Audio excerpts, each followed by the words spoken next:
Sa pagpapatuloy ng ating mga balita, kalinsabay ng pagpapatupad ng election gun ban 3 araw bago ang eleksyon.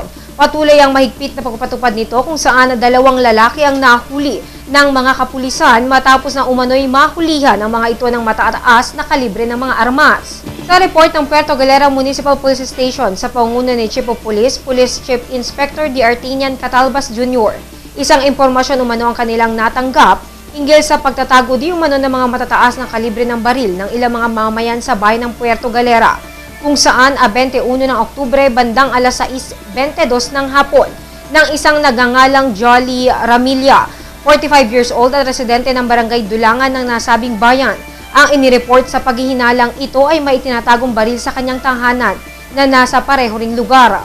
Gabi naman ng araw ding iyon, ang 3 lalaki naman ang namataan na paligid-ligid sa lugar ng Sitio de la Rua ng Barangay Sabang sa nabanggit pa ring bayan, sa di alam na kadahilanan na nagresulta ng agarang pagresponde ng mga kapulisan dito at pagkakadakip kina Jolly Ramilla at Agner Dutaro, 33 years old at paong mga residente ng nasabing bayan. Na-recover kay Ramilla ang isang US rifle caliber .30 M1 Winchester, isang pirasong clip at 80 pirasong live ammo, samantalang isang Ingram Interdynamic Miami, Florida Model K699 9mm Luger na may isang magazine at 17 live ammo naman kay Dutaro. Sa kasalukuyan ay pawang nasa kustodiya ng PGMPS ang 2 suspect at kinakaharap ang kaso ng paglabag ng Omnibus Election Code of PD 1745. Sa ibang balita, formal na bumisita si DILG Undersecretary Rico Puno sa PRO Mimaropa sa Cap Efegenio C. Navarro nitong ika-18 ng buwang kasalukuyan, kung saan naging panauhing pandangal siya sa flag raising ceremony na pinangunahan ni PRO Mimaropa Regional Director Police Chief Superintendent Artemio Hikban. Sa naging mensahe ni Yusek Puno, ipinahayag nito na ikatutuwa niya ang kanyang pagbisita sa lalawigan, kung saan isa sa kanyang ipinaabot sa lahat na naibaba na ang pondong nagkakahalaga ng 1.2 billion pesos para sa modernization program ng Philippine National Police na gagamitin sa kakulangan ng mga kagamitan gaya ng baril. Pasasalamat naman ang ipinaabot ni RD Hikban kay Yusek Puno sa personal na pagbisita nito sa kanila sa kabila ng busy nitong schedule at sa kabi-kabilang mga kompromiso. Kami nagpapasalamat kay Yusek po, bagamat busy siya. Nakakasama natin kung saan hearing, pagtitipon, at ibang importante po, bigyan pa tayo ng pagkakataon na bisitahin itong Mimaropa, lalo-lalong itong panahon na may napipinding bagyo. Pinilit pa ni Yusek po na makarating din sa ating lugar. Samantala, noong linggo, ika-17 ng buwang kasalukuyan, nagulat ang maraming sa welgang isinagawa ng mga maninda sa palengke, kung saan halos lahat ng mga pwesto nila ay sarado mula sa manininda ng gulay, karne, manok, groceries at RTW upang ipakita ang kanilang pagtutol sa mga bayarin sa bagong palengke.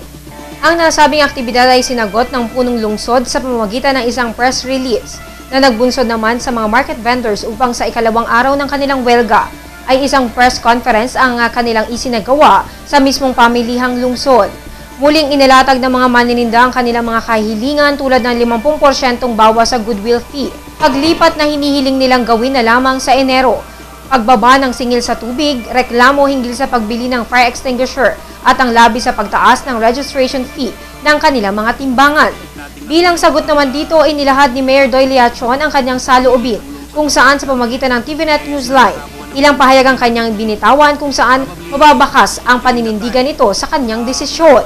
Samantala, maging ang simbahan ay hindi rin naiwasang makisangkot sa nasabing issue matapos na makipagpulong ang magkabilang panig kay Bishop Porlito Kahandig. Hapon itong ika-21 ng buwang kasalukuyan nang magkaroon ng dialogo sa pagitan ng obispo at ni Santo Niño Parish Priest Reverend Father Nes Adalia. Natuwang si Father Adalia, si Bishop Kahandig ang nagsisilbi ngayong tagapamagitan sa mga ito at ayon sa obispo, ginagawa niya ang kanyang makakaya.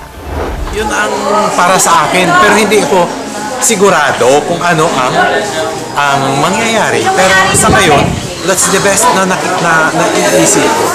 you know, at least sa bahagi ko, I tried my best. No? I tried my best. At ang pananga dito, ang solusyon ay yung pagbibigayan. Ang pagbibigayan. Sa huli, mensahe ni Bishop Kahandig na pagkakaunawaan at pagmamahalan ang dapat pairali ng bawat isa, lalo na sa panahong puro kaguluhan na lamang aniya ang umiiral sa mundo. Ang nararapat na gagawin, lahat ay magkakaisa doon. No? Pero kung hindi naman kailangan, bawa, ikaw, kung kailangan mong merienda ngayon, dahil gutom na tayo, dapat talaga magmerienda, hindi yun na katapos hindi tayo magmerienda. Pero kung busog tayo, pwede tayong dagdagan yung kabusugan, pwede rin aalis tayo. Pero sa lahat ng mga bagay nito, ay sana ay ipagpatuloy yung pagmamahala lahat. Huwag nang dagdagan dahil marami ng problema ang mundo. Sa ating police report, 2 lalaki ang sugatan matapos na bumangga ang kanilang sasakyan, Toyota Light Ace na may plate number na TNX 453 sa isang nakaparadang pribadong sasakyan na may plate number na TRA 410 at service ng Open Bible Baptist Church. Ang 2 lalaki ay nakilala sa pangalang Dalton John Cueto, 23 anyos, residente ng Barangay San Vicente, at Christian Dionisio, 22 anyos at residente naman ng Barangay Calero, lungsod ng Calapan. Sa inisyal na investigasyon ng pulisya at ayon na rin sa salaysay ng biktima, bandang 1:30 ng madaling araw nitong ika-22 ng Oktubre, habang binabagtas ng nasabing sasakyan ang Barangay Lumang Bayan, galing sa isang kilalang bar, bigla na lamang umano silang binato, kung kaya't napilitan silang lumiko sa Rosal Street ng nabanggit na barangay. Pagkakama namin, kakatapos ng mag-inom sa Toddy Bar. Tapos umiwit kami lumabayan. Pauwi na, nag-aadida na. Tapos yun, biglang pagdating sa akin, yung nakatambay. Eh, hindi ka naman napansin, parang may bumato lang. Tapos biglang